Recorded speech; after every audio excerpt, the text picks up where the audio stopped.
A lot of people are down bad. Very few of them down as bad as Gunna and Young Thug. What happened to Gunna and Young Thug? Well, I'm happy that you asked that, George. Gunna and Young Thug, two of the world's largest rap superstars right now, were arrested on RICO charges as part of their involvement with the YSL, Young Stoner Life. Oof.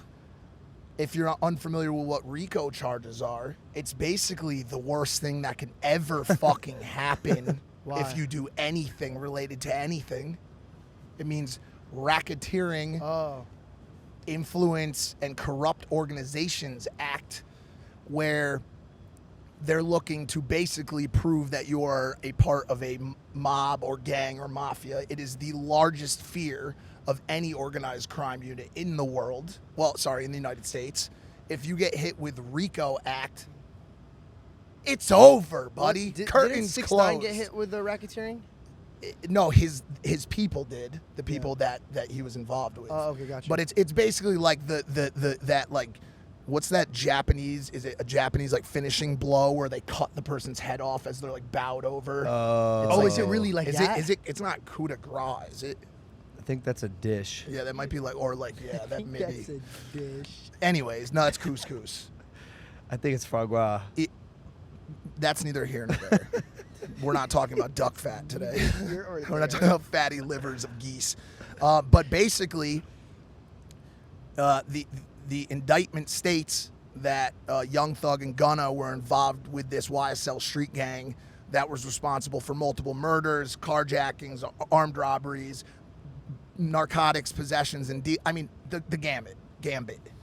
All of it. Do you think people's artwork should be used against them in the court? Because I came like YNW Melly. This was funny. He made that one song. I wake up, I got murder on my mind, and then he fucking killed his homies. No, but that's what I'm trying to say. I came up with this. This is that's not funny. This is but it's hypothetical. It's nothing about it. No, well, it's crazy how in the courtroom I can imagine they're like, "What did you mean by this?" No, but that's what There's a Key and Peele skit about this. Oh, there is. There's a legit skit where they're like, "So what did you mean by this?" And then they play the thing. Okay, it's like, so maybe it is. It's in that context. It's funny. The murder's not fucking funny.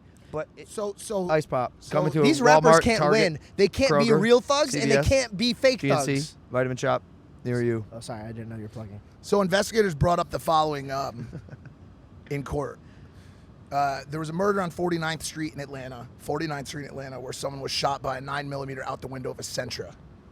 Here's a lyric from Young Thug. We caught that boy on 49th. Here's some shit that happened really.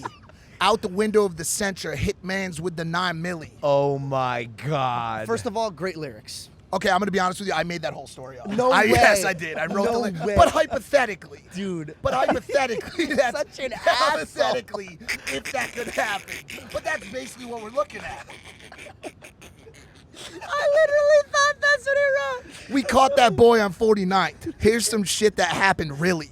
Out the window of the Sentra, hit the mans with the 9mm.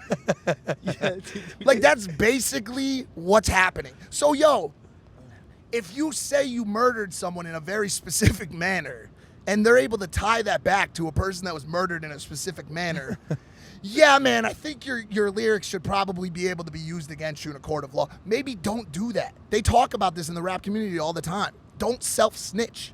Don't self-snitch. By the way, I don't know if Gunna or Young Thug even did this, but they are starting to bring their lyrics into the court documents and starting to use it against them. So we'll see what happens.